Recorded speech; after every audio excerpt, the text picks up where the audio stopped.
Hey, good morning and welcome to Breakthrough Walls. I'm Ken Walls and I am your host. Today we have the one and the only Dr.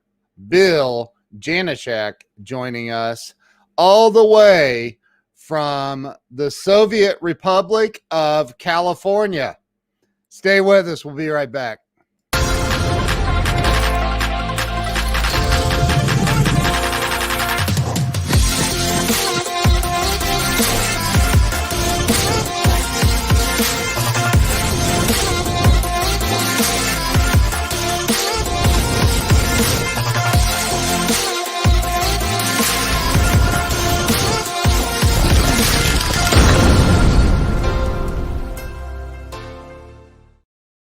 And we're back. Let me bring Dr. Bill Janeshak on the show. Dr. Bill, welcome. Hello.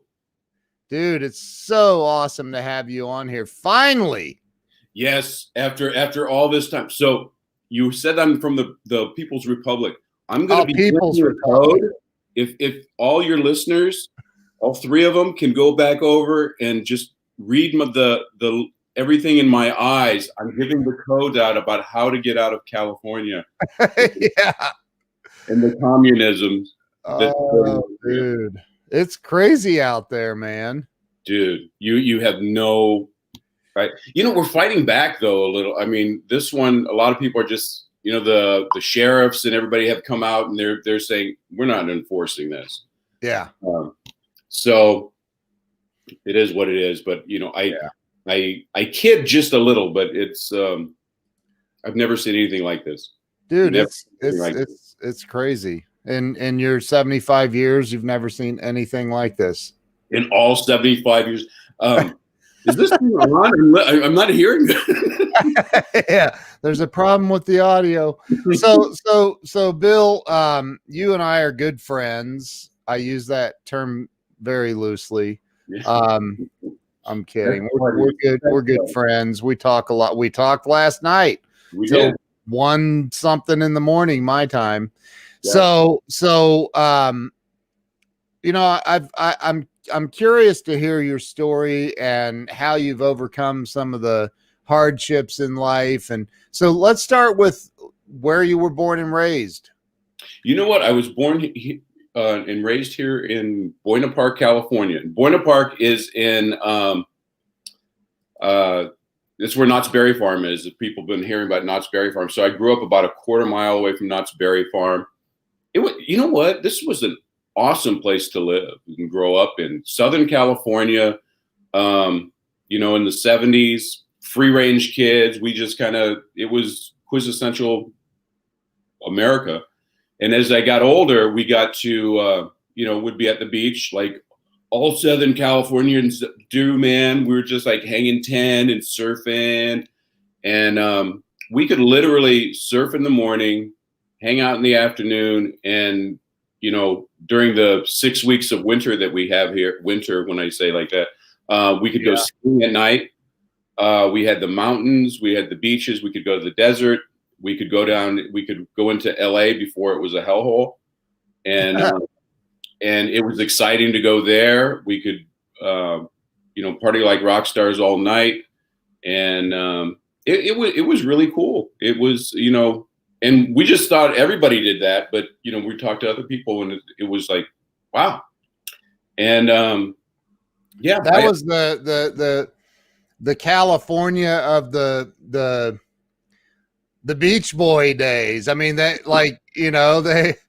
they sang about it. There were all kinds of songs about how awesome California was, but it's gotten crazy, dude. It was. It was cool, but we didn't know. But it's everything because we're going, why is it getting so crowded here? And it's because you guys that weren't in California were hearing about it and going, this is awesome. And it was growing up. I was a baseball player. So I got to play baseball year round because like I said, we had, the 3 minutes of winter, and we had to go visit snow because we wouldn't really get it. Right. And, it was like it's changed significantly. Yeah, just a little. just a little. Because, growing up, it was the Reagan years. We had Reagan before we gave him to the country. We said, all right, we'll do that. We should have never. Right. It's all been downhill from there. Yeah. But it was, we had everything going on here. I just kind of grew up in that environment. Like I said, I was a baseball player, and I love baseball. And it's funny, now you're in Ohio, but I was a big Reds fan. You're the big Reds machine. And wow, Johnny Bench, Pete Rose days. Yeah, Johnny and Petey were my friend. Johnny Bench was my first favorite player, but he was different style, and I emulated my. Look at that! Look who's on here! Oh my gosh, it's my best buddy Bob. Bob's awesome. The great doctor. That's right. Now that's the guy we got to talk about, and then I get to meet great people like Bob. Yeah. He's just awesome. Yeah. But yeah, just going through. So I emulated Pete because I had no talent. I had very little talent, but I was a ball buster though. First person on the field, last person off.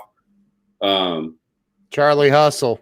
Yeah, just put the nose to the grindstone. And it was that work ethic that I learned. And this is why I think, there's trouble in the house. Yeah, I can block him. I figured that out. So if it gets out of control, we'll just have to boot him. It's not about if, it's just when. It's just a timeline. I know. I've heard that you and Joe Ingram aren't allowed to sit next to each other in certain environments.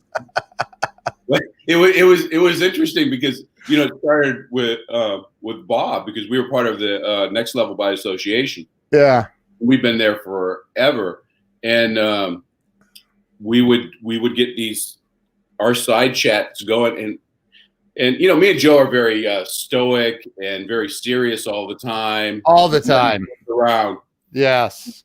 And we would just be laughing, and it would be distracting. And then it went from Bob's group, and then we'd go to other seminars together, and it just and church probably funerals. We're not invited to church and funerals very, very often, but it's never dull. It's never. Oh my God! So you grew up did you play baseball like into college? Did you do? How did that?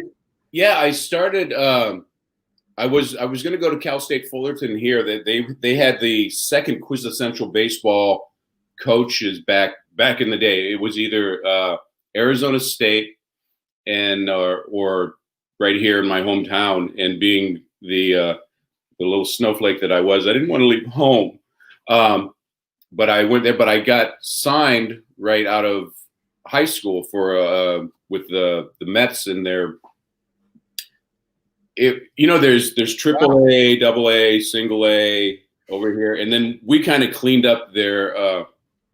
I was in the rookie league over here in California, so I stayed there for a little cup of coffee, and wow, and they retired me. I retired early, and it was fun. It was the same team that Darryl Strawberry and a lot of the other Mets coming up were on. Yeah. And it was, so my whole career, like I said, I had no talent, but my work ethic, it was always the same thing. I was always like, I got to give 1,000% because that's the only way I'm going to even get a chance to hang out here. And I would just work my way through it. And then there gets a time as you raise up, what do they say? You're promoted to your level of incompetence.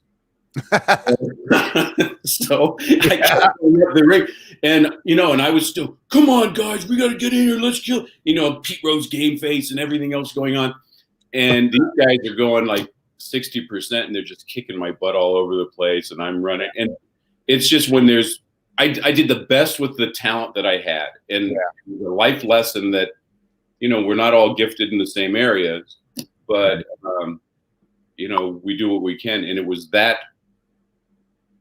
work ethic, because again, I was a jock, that I think got me where I am today. Did you play third base? I did. I was signed as a third baseman. Wow. I started out as a second baseman, and because I was quick, I could field pretty good, and then my arm got a little stronger, and then they moved me to shortstop, and I was a good utility player based on who was pitching. I would just go from position to position because I could do that. And then I don't know what happened, but I got a little yoked, and so because I was weaker, and they're good one, Joe. Starting. You said you can block him, right? I know. Yeah. So they put me at third because I could field pretty well, but and I didn't have the arm, but I hung out over there, and I was the enforcer. This beautiful face that you see before you today, gorgeous. Yeah, it was from years of taking beatings and starting beatings and not taking no guff from anybody. So you ended up retiring from baseball at what age? How old were you? 19. Wow. Maybe 20. Talk about early retirement. Holy moly. Well, once you've completed everything there was to do, there was nowhere else to go, Ken. Played for the big red machine. Yeah. So at 19 years old, you're retired from baseball, and I'm sure you knew exactly what you wanted to do from there, and life's been magical, unicorns and rainbows ever since. Especially in California. Oh yeah, and there was a lot of stuff to do. So I started my entrepreneurial journey. I became white knight cleaning. So if there was anything that a retired 20-year-old baseball player could do, it's clean toilets. So I started a janitorial business, and at the same time, so this was the 80s and very eclectic over here. And so I was in a band. We were in a rockabilly band, the Rooftop Cowboys. Wow. And so we would gig around, and I would clean carpets, toilets, offices, roller rinks, cars, anything dirty that I would clean during the day. And we would practice with the band in the garage and wait for gigs to come around. And like I said, it was fun. The 80s in California, dude, we were living the dream. The dream. So you interesting. Bob Proctor started a janitorial company too. Yeah, me and Bob Proctor are probably on the same vibrational wavelength. He turned his into a mega $1 million empire. I'm sure you did too. Yeah. I mean, but he's always taking shortcuts. I wanted to start at the bottom, stay at the bottom for a while, clean it up, work through stuff, and work your way back down to the bottom. Yeah, and hang out there. Those were my people. So what happened from there? You did the cleaning. How long did you do the cleaning business? Like 4 years. And it was funny, my office was a desk in the corner of the room that I grew up in my parents' house because I was successful, so I lived with my parents. I had a phone, a piece of paper where I wrote down everybody that owed me money, and the ledger, and I hung out there. And then that's when it changed. And my mom dragged me to a chiropractor. He wasn't a real doctor. No, so, those guys are a little wacky. Oh, they're just nuts. Yeah. She dragged me over there for a free exam, and I'm just like, oh, Mom, I'm the quintessential thought of health. But the story is that, I had an epileptic disorder, seizure disorder, from the time I was 4, up until that time. Wow. That was diagnosed, and it was weird because I was on all this anti-seizure medication, Yeah. and seizures didn't bother me. They bothered everybody around me, but not me. Yeah. But like, maybe 3 or 4 times a year, I would have a grand mal seizure, and that's where you're flopping around, and that's where that's where you put me in the bathtub with the soap and the laundry to get all, to multitask. Wow. But it was just, I didn't think anything of it because I just kind of grew up like that. So my routine since I was 4 was get up, pee, take my medication, and get on with my day, whatever that was. And it was like my blankie. So when this quack came in, and I had no we go to the doctor when things hurt, when you don't feel well. I felt great. Mom dragged me to the chiropractor, and I had to bend down, touch my toes, turn my head, do all this other stuff, and I was awesome. And he said, "Let's take X-rays." I'm like, and how old were you at this point? I was probably 22, 20, Okay. 23, something like that. So I was in my young 20s. So I was at the pinnacle of my knowledge and wisdom. So I knew everything at that point. Yep. And I went through that, and I'm going, all right, free exam. You're a dime, dude. You can do whatever you want. I said, give me the proc exam. And he said, all right. And this was in the old days. And he said, all right, come back tomorrow and let's look at your x-rays. That was going to happen because I had things to do. There was parties to go to. There was chicks to see. There was bands to go play with. And so they hunted me down after a week or so. And Mom dragged me and said, you get in there.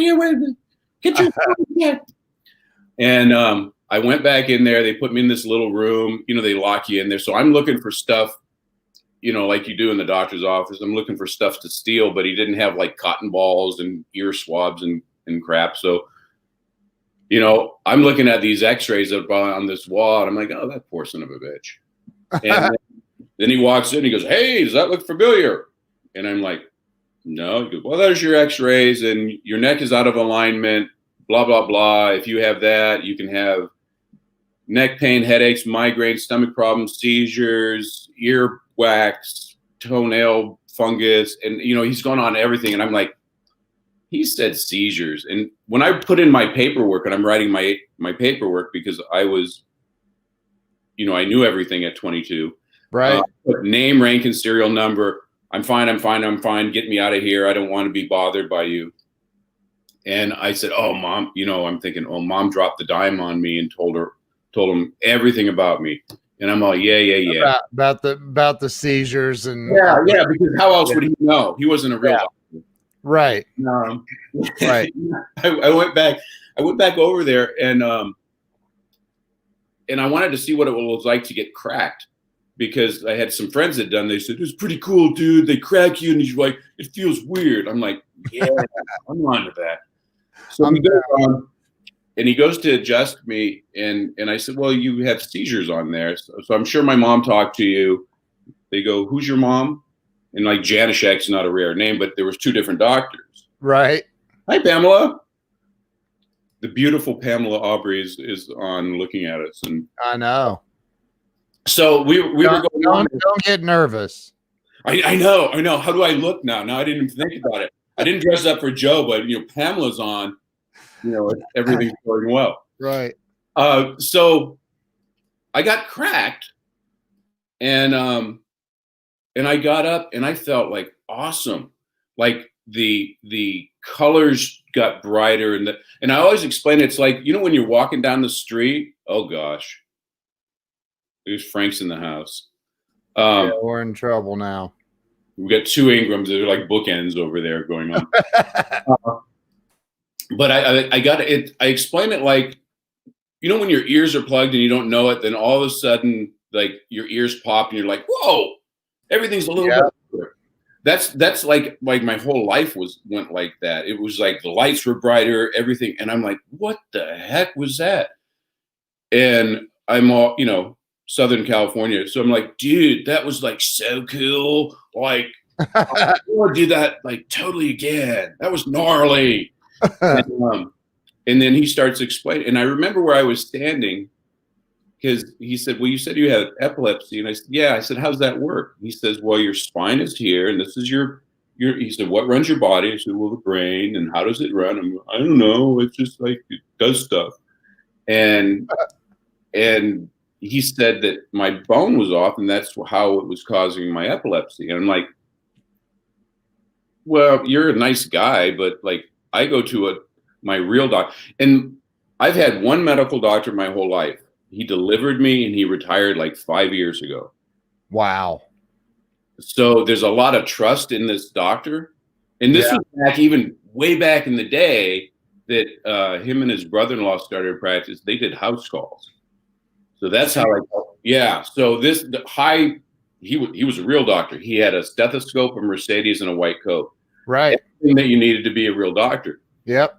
And being a real doctor at the time, he was not a big fan of chiropractors. And I said, well, if this is true, and what the quack was saying was that it kind of made sense to a layperson, but it had to be more complicated than that. And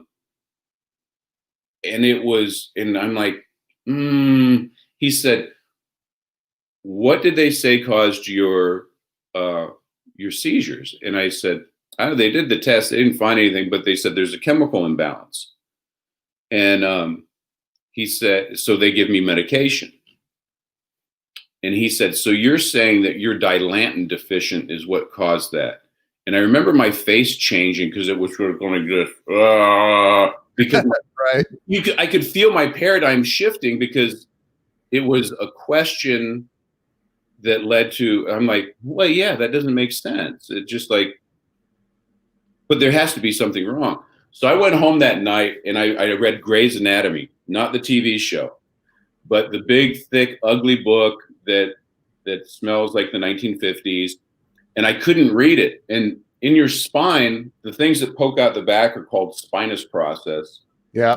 And then off the side, if it kind of goes like this, there's two other, and they're called transverse process. So I didn't have time to read the whole book. So I just opened to the middle to the spine, and I'm reading, because by this time, I mean, after all, I'm a rockabilly janitor, and an ex-baseball player. So I'm sure I had the knowledge to take care of all this higher education. So I'm reading through this thing, and it talks about the spinous process. And I'm like, what the? And I'm looking back and I'm going, what is, and I'm thinking process as a verb, not a noun, because I had no clue. And I'm like, well, screw this. And so I just start looking at the pictures and following the nerves. I'm like, yep, that nerve goes to the brain. Well, maybe this chiropractor has something going on. So I went back to get cracked again, because now by this time I'm a crack addict. And I go over and I just start asking him questions, not to get my wisdom, but to prove this guy wrong, because like I said, I'm 22 years old janitor. I know how life is. Right. And he kept having answers, and he's going, well, it's because of this. And I'm like, whoa. And by this time, like I said, I was still a jock. So I knew a lot, back then on nutrition. And I'm going, yeah, because if you feed the body stuff and it grows and it has an effect. And I go, yeah, I guess these nerve things are important. And you start putting those things together. And I kept having questions, and he kept giving me answers. And then I started listening to him, and I started listening to the philosophy, which is totally different. In medicine, and we're taught, if you have a pain, a boo-boo, anything else, Joe, it's this is an English class. Right.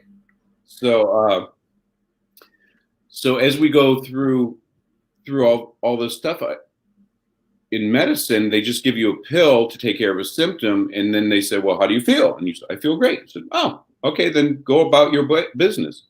Yep. Not thinking in the first place that maybe medicine's not good, and maybe that just because your symptoms are gone doesn't mean that there's the underlying stuff. And so this guy's explaining all that stuff. I'm going, well, yeah, that makes sense, because just because you have something wrong, it was like, he gave me the analogy of, if you have, again, we're in Southern California. So he said, if you have a hole in your roof, it only bothers you when it rains. And when it stops raining, is the hole still there? And the hole's there, doesn't like wood rot get in, and then eventually that hole get worse and worse. I'm going, yeah, he said, your body's the same way. And I remember I'm like, mentioned birds. You get wood rot, you get rats in there. Yeah. And then you get all this collateral stuff. And I'm like, whoa, dude.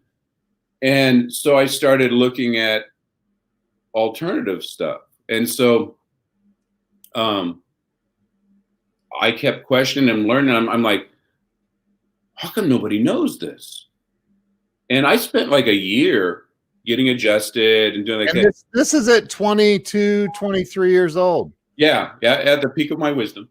And the things that I was doing was as I sat down and I'm learning more and more, and I'm like, this is just crazy. And the whole paradigm shift, and I'm like, this is pretty good. So after a year, I'm not having seizures anymore.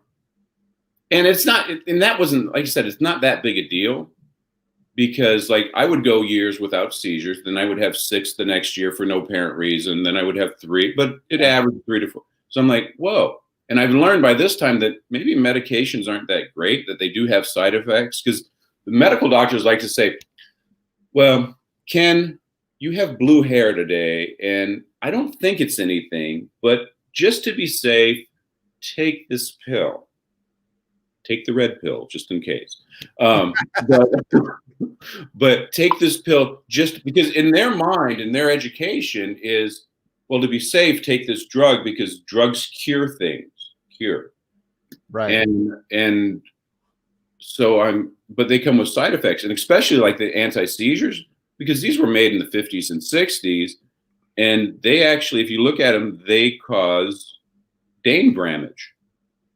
And they'll come up with everything else, and it's the side effects that are causing a lot of these other things. And so I got off the medication. So the seizures, like I said, it was maybe an icebreaker. So why were you flopping around at the park? Well, I have epilepsy, and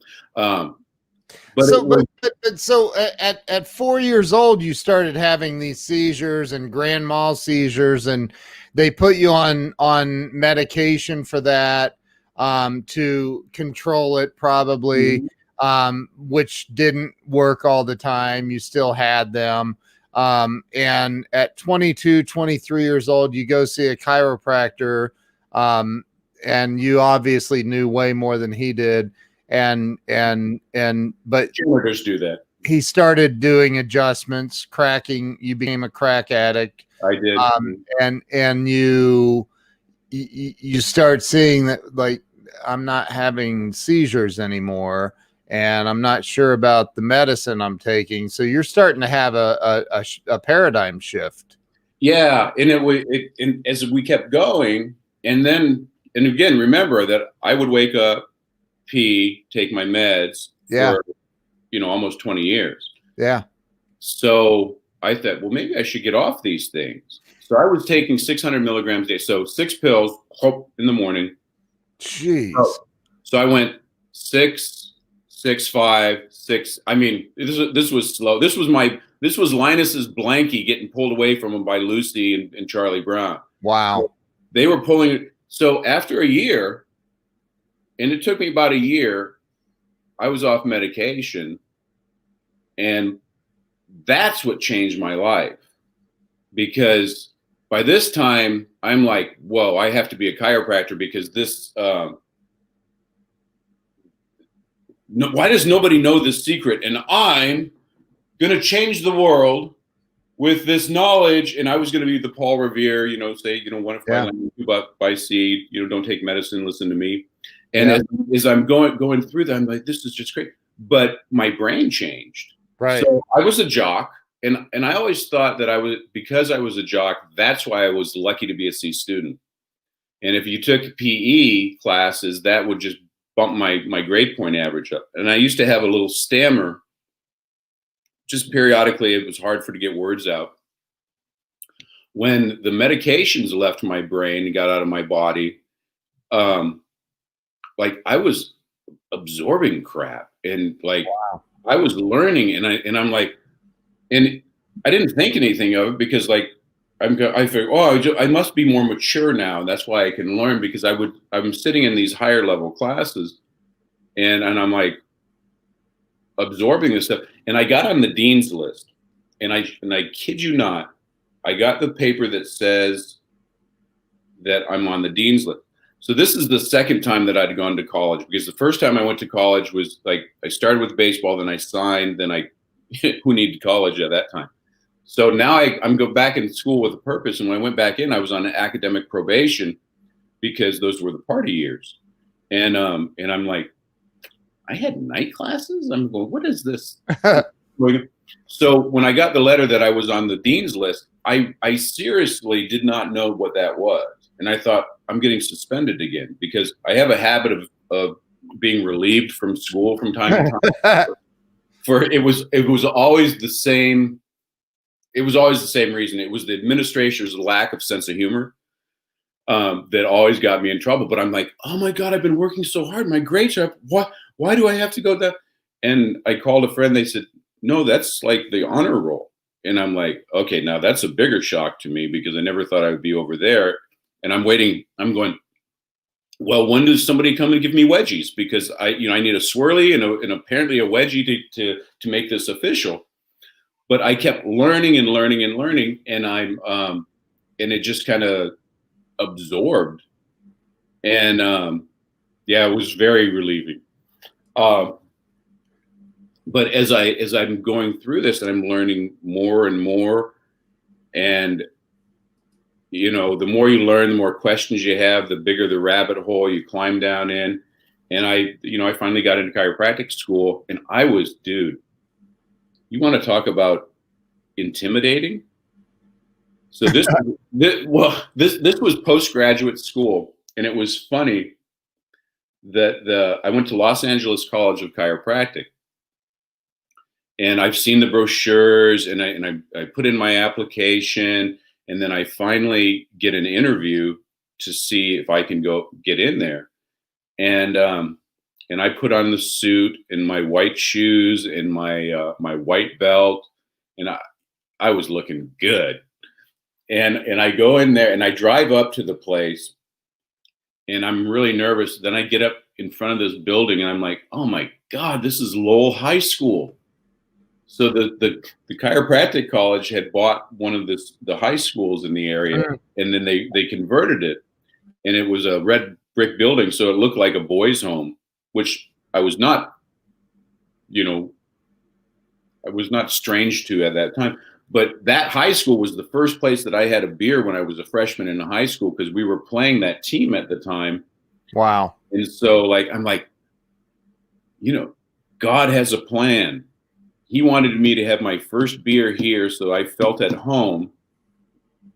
And I went in, and once I found it was a high school, I'm like, oh, but I went inside, and the school was just a really good school. I was really happy with the school. But I got in there, and it was like, okay, we accept you. I'm like, yes. And then I got scared, because there was people from all over the world that would come to the school. Harvard graduate, Oxford graduates, people from real colleges. And I was a product of just about every junior college that I could get into and maneuver my way through, because I worked my way through school. It was the Pete Rose mentality. It was like, I don't know how I'm going to do this, but I'm going to do this. And street smarts, and you sit next to the smart person that would help you get through class, like Pamela Aubrey. Look over, and I said, write your hand bigger. I can't read from the far away. I know. And we got through, but I did not open my mouth for like a week, because they say that if you're quiet and people assume you're stupid, rather than open your mouth through it. Yeah. I was really intimidated, and until we were sitting around our cadaver, and we had a group around a cadaver, and somebody farted, and somebody else made a joke, and my brain went, oh my God, these are just guys and people, and from that moment on, they were just people. And I learned that a lot of the intimidation went away after. Yeah. It's funny what a fart can do for you, Ken. It's amazing. I try to do it on airplanes as often as possible. But people were just people, and the education, and a lot of times this intimidation thing that we have a different perception, and from the inside the bottle, it looks totally different. And I was not the valedictorian of the chiropractic college, but we did pretty good. And it was interesting towards the end that when I was tutoring some of these people, that I was looking like I could never be like them. And it took me back to my baseball days. Every time I was on a new team, I'm like, how am I going to get on this team? These guys are so good. Nose to the grindstone, first in, last out, and learning, and you succeed. Wow. So you went, and how old were you when you graduated from chiropractic school? I think by this time I was probably 32. Okay. 30, somewhere around there. Did you come out and work for another practice, or did you start your own immediately, or how did that work? The chiropractic profession is really weird because we don't have hospitals to go into. So you either work for a successful doc, and you can start your own, which, it's always a good idea to start a business with no knowledge of doing business, right? No capital, and no connections. It's always the best way to go. The second best way to go is a mentorship. And so the doctor that I went into that first that first adjustment that I got, I didn't know this, but he was a big deal. He was on the board of the school, and he had all this stuff going on, and he was the mentorship. And I marketed to him for all the time in school. And then when I went back in, he had no choice but to hire me, because I knew where he lived, and I was not that right. I was not ashamed of going and doing terrible things to the house. But to this day, I still talk to him. He was mentorship. And this is how I got into mentorship, coaching, personal development, and everything else, because of what he showed me. Yep. And the deal was that I worked my butt off in his office to grow and maintain his practice. He would have weekly meetings with me and the other associate, who I met in school and brought on, and we practiced together, and he later became my partner. And that was the plan. And so he would go through, this is how you bill insurance, this is how you hire staff, here's how you do some marketing, here's how you fire people, here's how you negotiate leases. And he had a year's curriculum. And the deal was that I worked my butt off. He gave us a small salary so that we didn't have to worry about having a roof over our head or food in our mouth. We would have a bonus based on what we produced, and he would teach us everything. And we had to stay a minimum of 2 years, because it was for a couple of reasons. One is that we were very stupid when the first year, and we'd make a lot of mistakes, and so he would only really profit from us the second year. The other thing is that we would go through that curriculum twice. And the more that we learned, the more that responsibility he gave us, and we'd sit with the insurance people and would sit with the front desk. And then we didn't have Joe Ingram at the time to tell us, how to answer phones. Right. And the like. So we sat there, and the more we learned, and we did marketing, and we grew his practice. It was, we probably doubled his practice between the two of us, because we were just on fire. We wanted to show the power of natural healing and chiropractic to the world. And I think that I've learned a lot from you, and I've told you that I've had some back issues since my early 20s, and it's always been a chiropractor that fixed me. So and you've helped me with some other things, and it's like, I don't think that people, because of big pharma and other things, I think that people don't really understand the value of chiropractic care, and it's not just about going and getting your back cracked. It's way deeper than that. And I think that educating people on what chiropractic care is huge. I think it's incredibly important. Yeah, and that's our fault.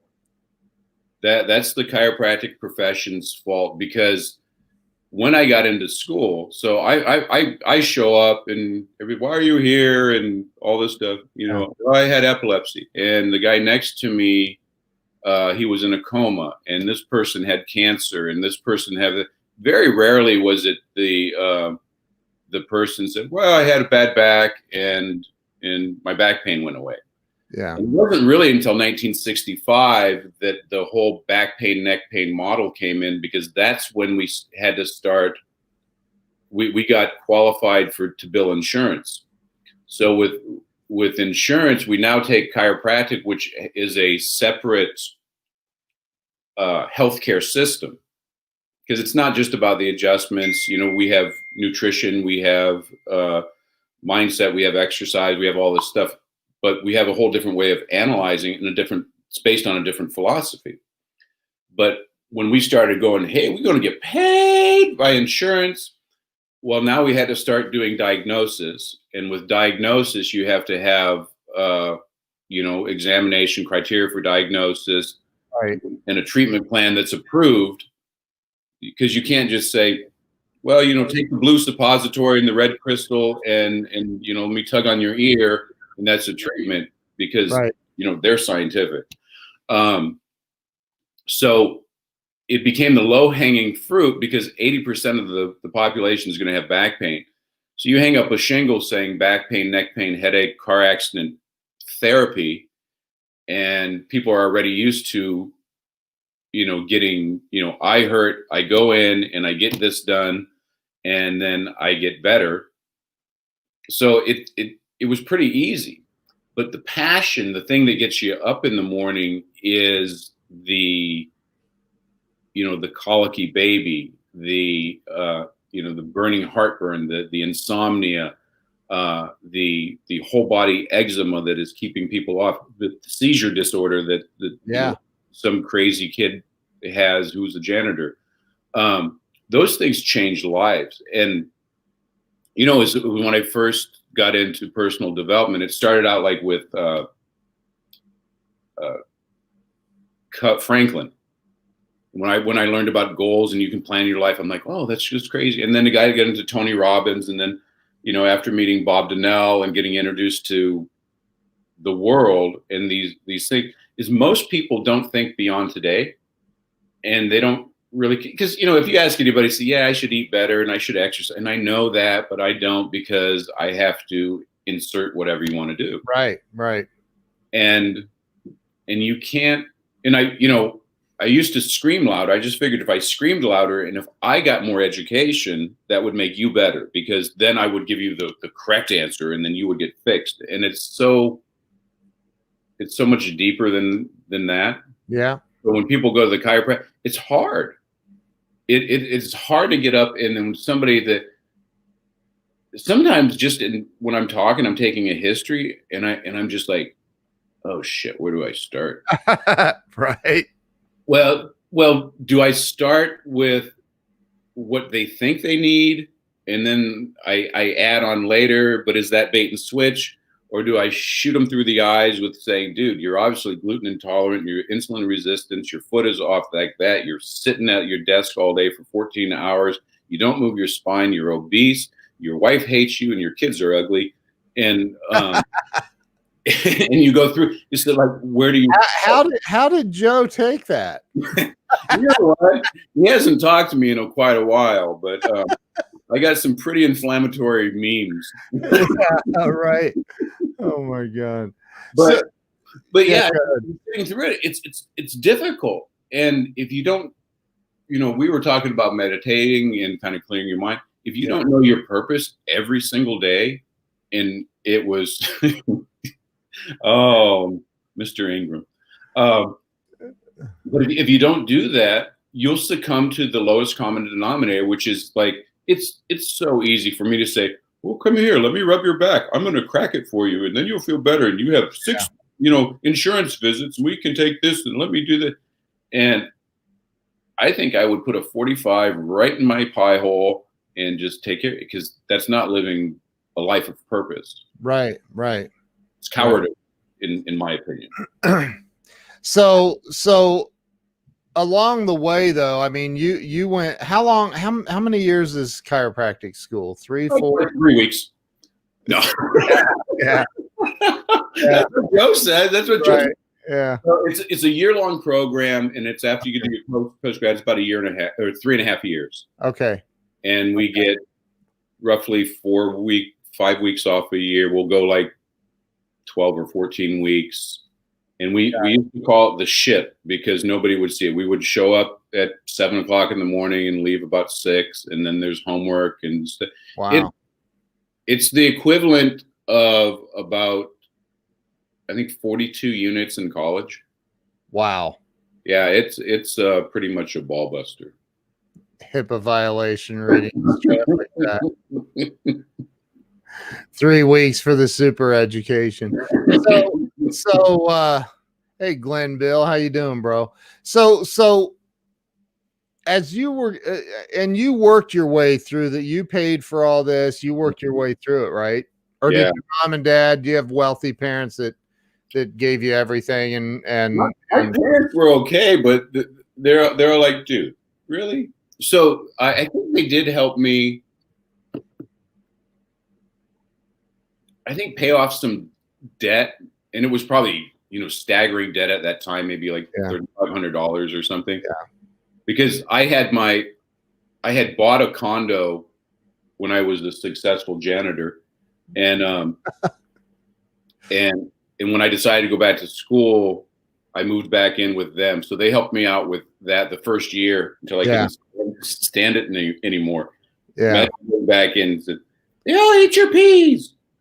Oh, those aren't peas; those are legumes.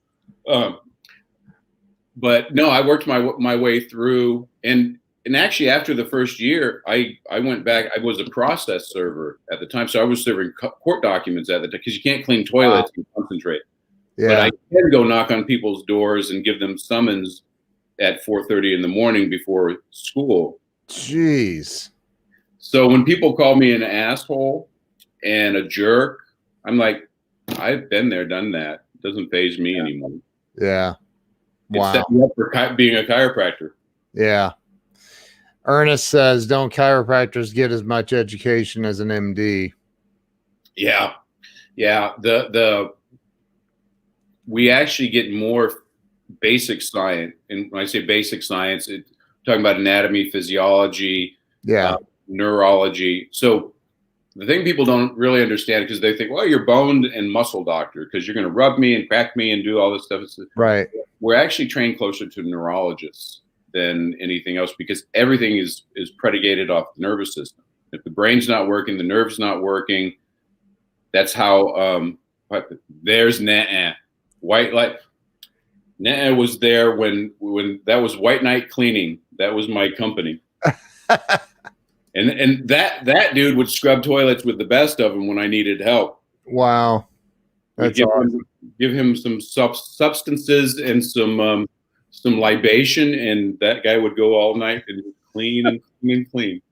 It was good in the 80s. So did you when you were going through all, I mean, you started you worked with this successful chiropractic guy for how long? Couple years, you said? Or yeah, it was a minimum 2 years. I stayed 3 because Okay. I'm a little slow. And and then did you go start your own deal? Yeah, that's when I'm with the practice that I'm in now. Wow. We went from there, and I opened up in Yorba Linda.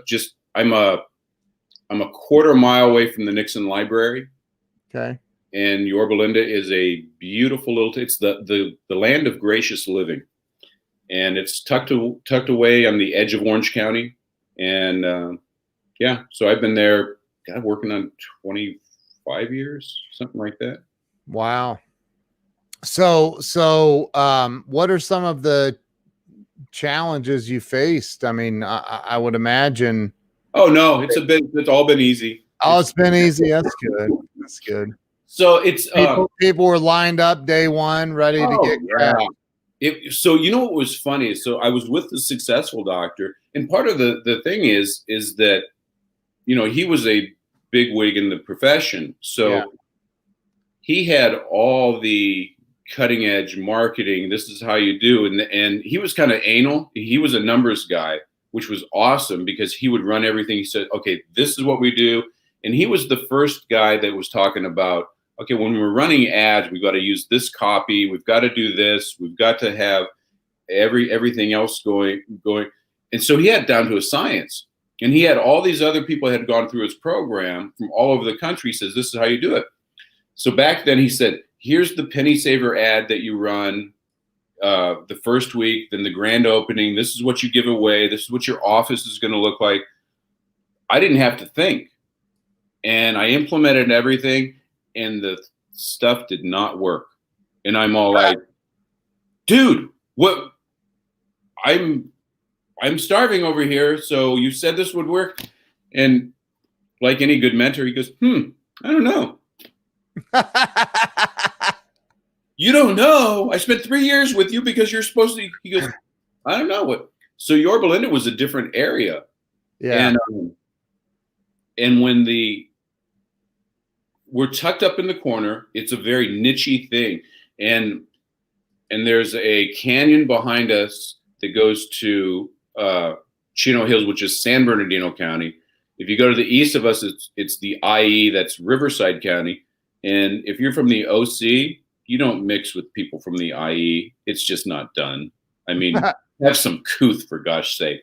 Right. Then there's the freeway, and then there's another city across the street. There's Anaheim Hills, where a lot of the Angels and the professional basketball, hockey players live over there. So marketing was totally different. And you get up on this hill, and it was all about relationship marketing. And I'm like, whoa. So I started shaking hands and kissing babies. And I'm going, well, if there's one thing that I know from all my human interaction, yeah, that's it. The 909 is the IE, and the 714 is the Orange County. And nice. So Frank's making it easy for us. But as we're sitting here, and I'm like, well, because I was a process server and a janitor, I obviously had people skills. And so I went out and we just started networking and shaking hands. And the best thing that I did was when I joined the chamber, I was new in business, so no one would really talk to me, but I needed a printer, and I needed a plumber, and I needed a phone guy, and I needed a sign guy. So I had money, and money talks. Hey, Christian, in the house. And so they got to know me. And there was another chiropractor who had been there for eons before me. So we would go to networking, and he would get like, wait, hold on. You just confused me. You were new in business. Nothing was working, but you had money. Well, I had the savings that I had the money that you have to spend for a business. Whether you have money or not, you have credit cards and you have, but I needed telephones. Yeah. And the like. So just over time that, as I got to know people and I learned how to network, and it went back to like, I would do stuff for free. clean your car if you want to just kind of work. But it actually got to that I really gave a crap on whether people want, because I was on the mission about the philosophy, because I knew medicine did not work. Right. I mean, let me put that. Medicine saves lives every day. And don't go to the chiropractor if you're in a train accident, if you're bleeding out, if you have a heart attack, anything like. They save lives. There's a place for that, but they have no place in healthcare, because that's sick care, that's heroic care, that's saving life. It's like if you have the doctors on the sideline at a football game, and it's like if you're getting a concussion and you're moving around, you can't move. Chiropractor, not your first move. But most of the things today will, the diseases and the problems that we have today are lifestyle driven. 80% of the people are dying because of not moving, spinal decay, insulin resistance, heart disease. These are all lifestyle stuff. This is exactly where the chiropractors should be. And not only chiropractor, naturopath, acupuncturist, all the hippies. Yeah. All the hippie quacks, that's where you should be at. But I think that I mean, I wouldn't, I know some other chiropractors besides you, that I wouldn't classify them as hippies. You know, I know some chiropractors that are far from that, actually, extremely far from being hippies. Well, I say that in jest, because that's what I do, because it's classified as alternative medicine. Is it really? Yeah, it still is. I mean, because actually, because the only thing that legally can cure people is drugs and surgery. Under the legal, that's why whenever you see CBD, this new vitamin that support, and it's everything support. Yeah, look at it. There you go. You are one drop of CBD away from a tie-dye shirt. Let's plug Justin, man. So yeah, anyway, I think I really think that, and I'm just going to throw this into the mix real fast. I think that big dollars and big dollars.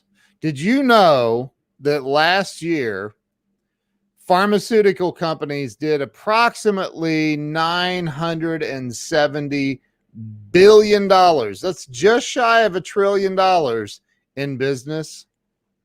Yeah. In 1 year. Did you know that the United States has 5% of the world's population and takes 80% of its medicine? Yes. Did you know that 80% of the drugs prescribed are defined as lifestyle drugs, which means that you take them every day like you would a vitamin? And this is why you take thyroid medicine and high blood pressure and cholesterol and stuff, and all the stuff that's going to kill you. It's yeah, I do. They years ago, some whack job decided to tell me that I had high blood pressure and I needed to take a statin. Statin? Was it was a doctor. And I started taking this, and I literally, I made it not even 4 or 5 days, started having leg cramps, like my legs were locking up, cramping. And I was like, and then I read that that's one of the side effects. I'm like, okay, you know what? I'll die of high blood pressure then. So anyway, and started exercising instead and lowered it. So, well, it's interesting when you look at those things. I said, like I talk about the hippie stuff because when alternative medicine comes out, it has to be pretty basic, and like there's no better wellness scientists than a well-trained chiropractor, naturopath, functional medicine doc that'll sit when you can look down at most medicines, and if you can find out what their mechanism is, and you know the metabolic pathways, the neurological pathways, you can predict the outcome. They don't have side effects. They just have, this is what they do, and these are the ones we want, and these are the ones we're going to market, like lower cholesterol. But this is also like increased death rate, muscle cramping, increased heart attacks, and like once you know that stuff, and this is what the stuff that keeps me running down rabbit holes is like, I always look at stuff, I'm going, really? How's that work? And I have to do that because, like, as a chiropractor, yep, I'm kind of in the middle because I get every, well, this is medically done. You have to do it this way. I'm like, okay, I have to evaluate that. But on the other hand, there's cutting edge stuff that doesn't make it through the medical stuff. But you have to be able to separate the wheat from the chaff, because like Justin CBD. So I cannot tell you how many CBD people have come to my office with, come in here. And I've had subsidiaries from pharmaceutical companies bring me hemp products, and I've had hippies in their backyard, and I've had the MLM people, and everybody has this thing. And I didn't know enough about it when it first came out, but I have to differentiate this stuff. Like Justin's, I mean, we've both taken that stuff, and I'm like, wow. Yeah, dude, it's on a different level. I mean, it's yeah.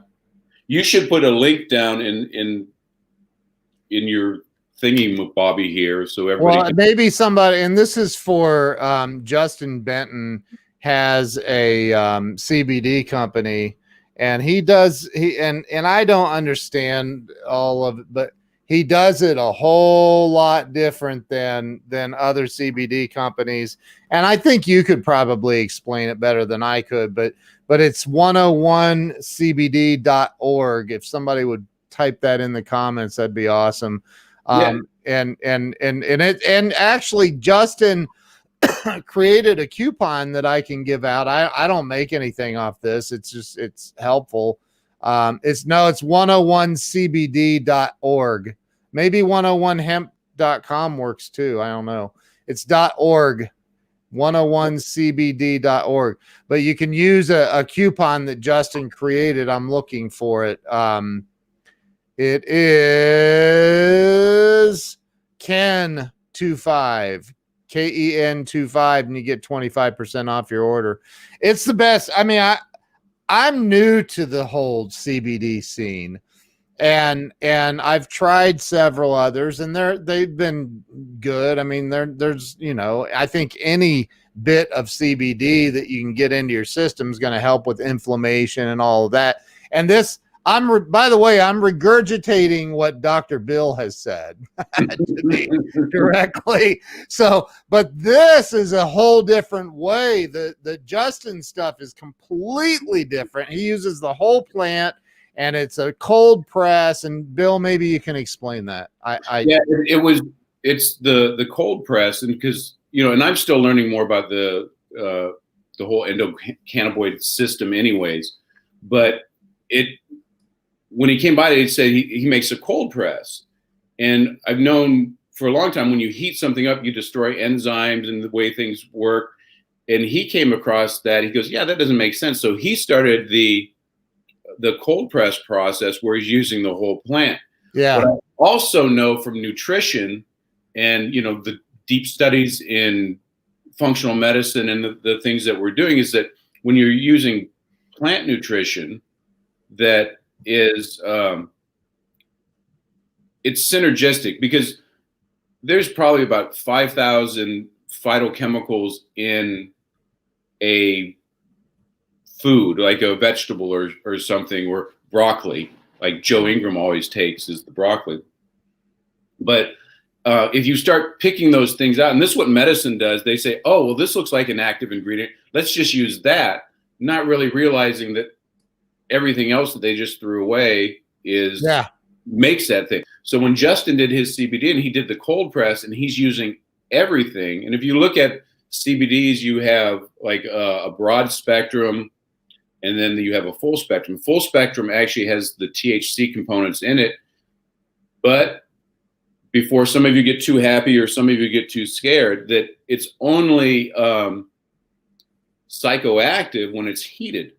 Right. So if he keeps the cold press, I think it's 105 degrees. So nothing is changed during that stuff. And then your body gets that, all those nutrients, and it gets the benefits from it.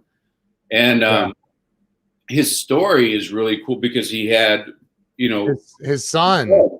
His son was autistic. And this is pretty bad too. Not just yeah. And as he's going through, and he tried the regular medical route, and that didn't work. And then he tried the CBD, and he said, maybe it was more pie in the sky than anything else. Then that's when he started looking. He goes, why are they heating this? And then he made his own tincture, help with his kid. So that's not science. That's an N of 1. But you get to go off and say, there's something here. But he did the tincture, and he kept that on with his son. And with 3 years later, son's not even on the spectrum. And with the autism tsunami that's going on right now because of foods and vaccines and stress and social distancing and all this other stuff that's messing with the brain, that this is going to be one of the products that's going to be needed well, because you can't medicate people away from this stuff. But the CBD just sends you back to homeostasis, which just means where your body's supposed to be. So I'm excited. So is it gonna put you out of a job? No.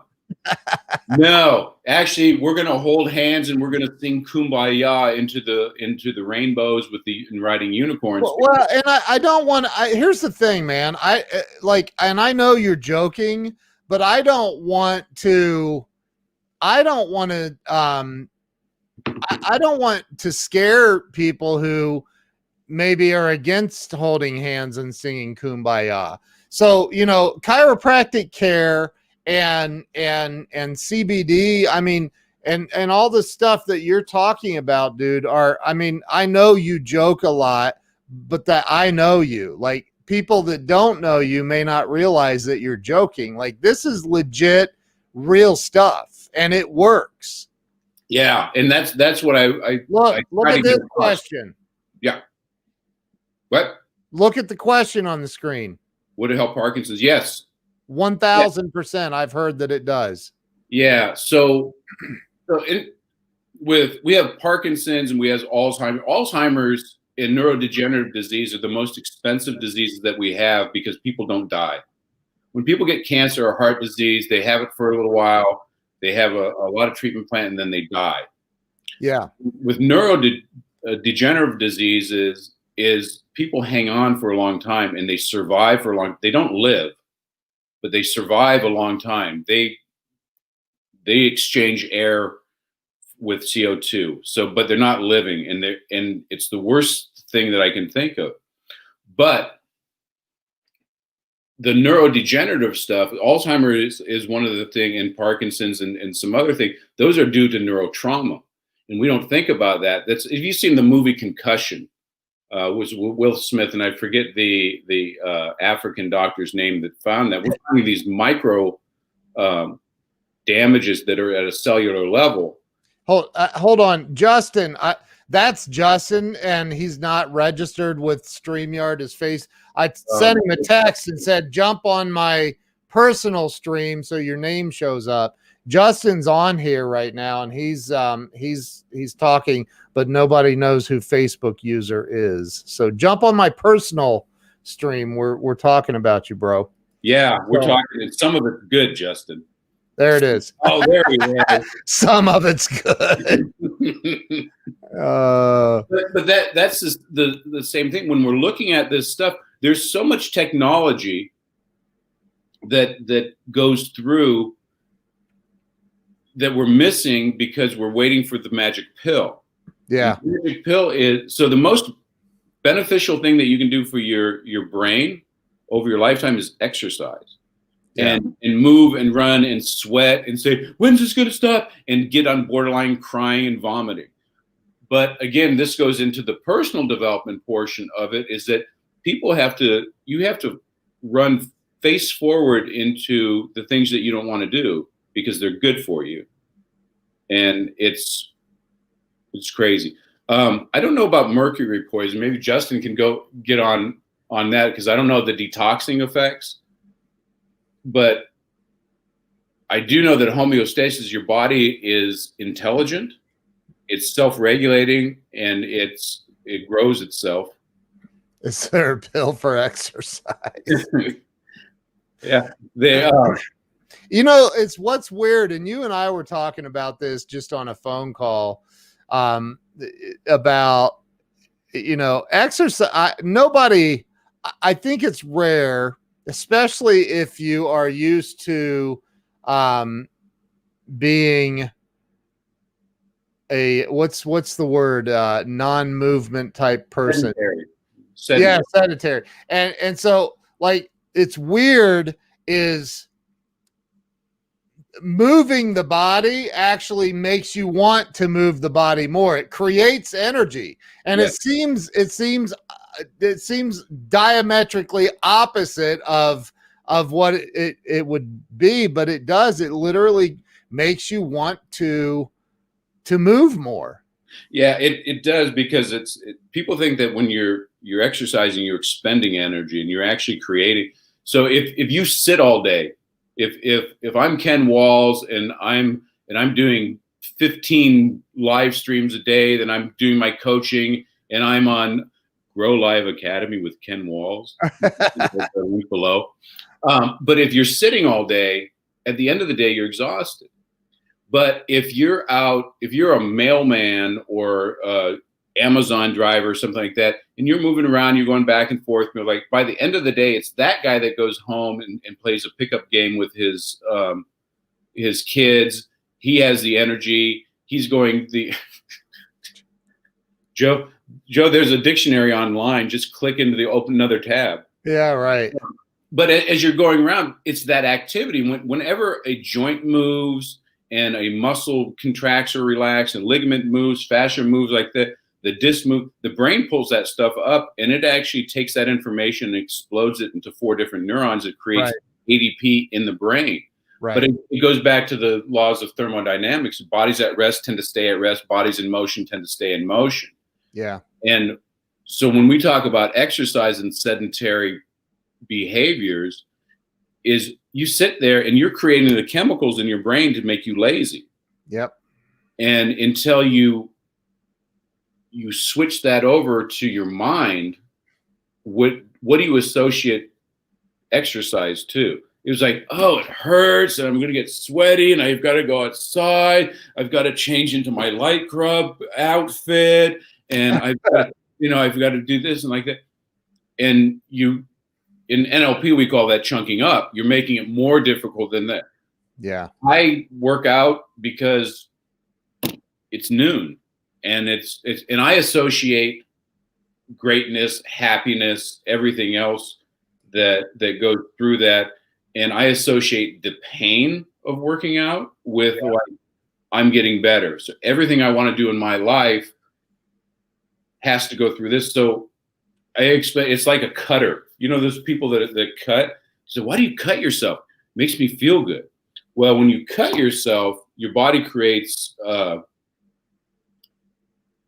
chemicals in there that'll create cortisol. And cortisol will break down into cortisone, which is an anti-inflammatory, powerful So it actually does make you feel better. So you have to go through the pain to get to this subconscious. So exercise is the same thing. It's like, if I'm like, I can't breathe. You know, I could really stop anytime I want to, because anybody can. Yeah. But you push through that, and it's also a metaphor for your life. So what are you going to do? It's like, I don't want to do my taxes. Oh, they suck. I got to put all the numbers in this column. I got to take Ken's stuff and trace his name and put my name on it. You create all this stuff that's going on, and it health leaks, and so does wellness, and it'll leak into your relationships, your spiritual things, your finances.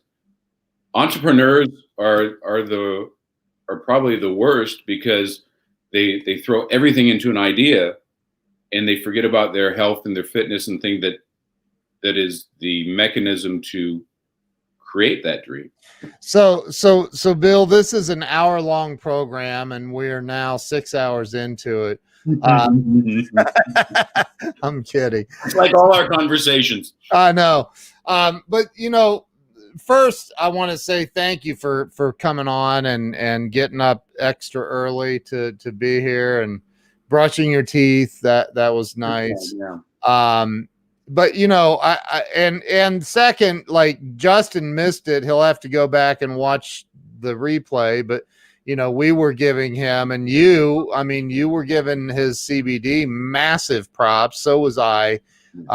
We put his link in. I told everybody about the coupon code he created with my Ken 25 and or whatever. There's what you can get auto ship and save 30% directly on his website. I mean, it's crazy. He does a lot of, and I think anybody can get a free sample from him. If you just hit him up, he'll send you a free sample. It works. I'm telling you. Yeah. I'm living testimony, and so are you. Yeah. And you just started using it. Yeah. I just use, like I said, I don't have a lot of aches and pains and stuff like that, but I started doing it because the endocannabinoid system is really important. Yeah. And I just take the tinctures before I go to bed, and I measure my sleep. And when I wake up, I'm like, wow. The first couple of days, I'm like, nice. And then as I come up, and then you just have more energy. So, probably the simplest thing that people can do for their health, their wellness, their well-being is sleep. We don't sleep. And if we do, it's rarely that deep sleep that's restorative. Justin's stuff is unbelievable. It's no hype, no anything else. It's a no-brainer. The only thing I don't like is it tastes like weed. Yeah, it does. It tastes. You don't like it, Ken. But what as he explained, is it really, you've got to heat it up to get the psychotropic. Is that what he called it? Psychotropic effects or whatever. Which I'm a recovered alcoholic, so I can't have that. But it's really it's amazing stuff. And I guarantee you, I was one of the biggest skeptics on planet Earth my wife's all into the natural oils and all that stuff, and I always joked and said, stop with your witchcraft crap around me. But I mean, dude, I love, yes, Charles, that's what I have right here. The Tropical Bliss right there, man. Alleviate X. I got some supposedly some other stuff coming from him too. So, but I think that it just works. So anyway, Bill, what you're doing is probably more important than what Justin's doing. I mean, no Justin that. Yeah, no, I mean, and they go hand in hand with, chiropractic care is so unbelievably important. And I had a, hemp. Yeah. Hemp isn't Mary Jane though. That's right. But I had what kind of doctor does back surgery? Orthopedic surgeon. I had an orthopedic surgeon. I think he was Vietnamese, and he had an accent, and I went and saw him when I had this severe problem at L4, L5, and he actually said to me, and I was in my mid-30s, he said, you do not want to get this surgery. I don't want you to have this surgery. You're too young. And I said, really? But there's no disc left there is what I was told. He said, you go see this chiropractor. She will take care of you. And an orthopedic surgeon referred me to a chiropractor. Yeah. And it changed my life. And I told you about that table that the separator thing or whatever it's called. And it changed my life. It took me out of the worst pain I've ever been in my entire life. So, what you're doing, man, is so unbelievably important. It really, truly is. And everything that you teach and preach, and you're doing a show now. Yes. Yeah. We got the show coming on, and we're working on just teaching, reaching out, getting people like Justin. I've got to get Justin on the show because, the public perception of the oils, I'm a big proponent of, and me and Joe will do it all the time, floating. All this stuff that looks nose breathing, Wim Hof breathing, breath work, all this basic stuff that people go like, oh, that's crazy. If you break it down for people, they'll go like, oh, that makes sense. Yeah. That's kind of a no-brainer.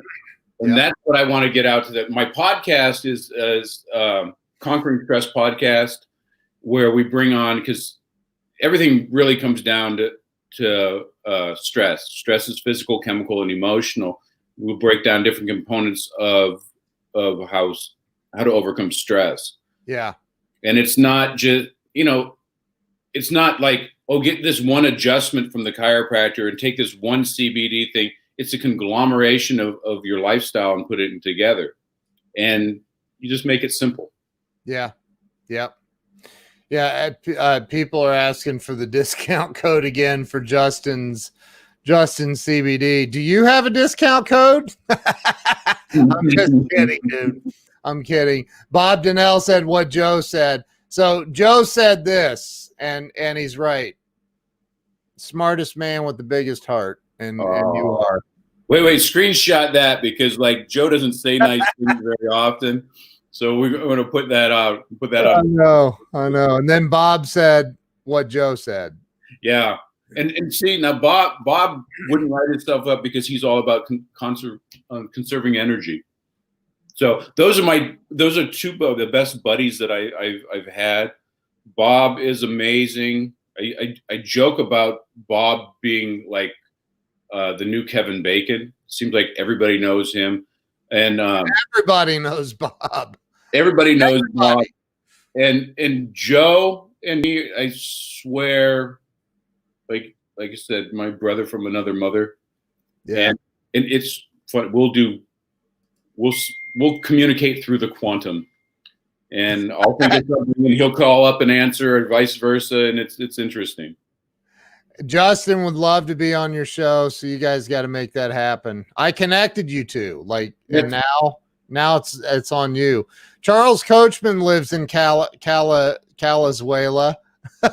That's what Ron calls it, Calazuela.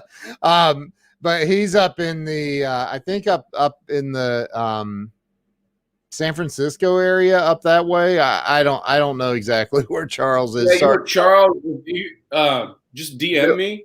Yeah, we're homies on Facebook, and I'll find you some. I do that a lot too, like because everybody's leaving Calazuela. Yeah. So like I have a list of chiropractors in Idaho, in Tennessee, and Texas because they're all leaving, and because I love my patients. And I hate to see them go, but I'll vet new chiropractors for them. That's awesome, dude. Wow. Well, because one is if there's chiropractors that are singing the same song that I am, I want to help them out. And then if we have the patient that's used to me and how we treat, we want to have somebody else that keeps it congruent. So yeah, that's awesome. Wow. So, Bill, thank you for being on here. I appreciate you. It's been invaluable information. So thank you. And, I think we've had a lot of people on here engaging for the entire time. So that's awesome. So thank you, dude. I appreciate you. All right. I appreciate you. Let's all go out and exercise now that we've been sitting around. For an hour and 24 minutes, really. Yeah. So, hey, I appreciate it. Thank you guys so much. And don't hang up on me, Bill, but I'm going to end the live stream. Thank you to everyone who shared this out. If you didn't share it out, shame on you. Loser. Loser. I'm kidding.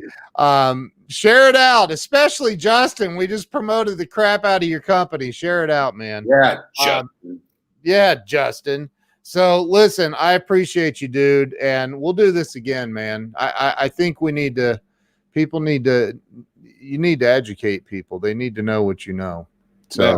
We'll get her done. We'll get her done. We'll have a good panel. Thank you, dude. I appreciate you, man. All right. Bye, everyone. See you guys. Have a great day.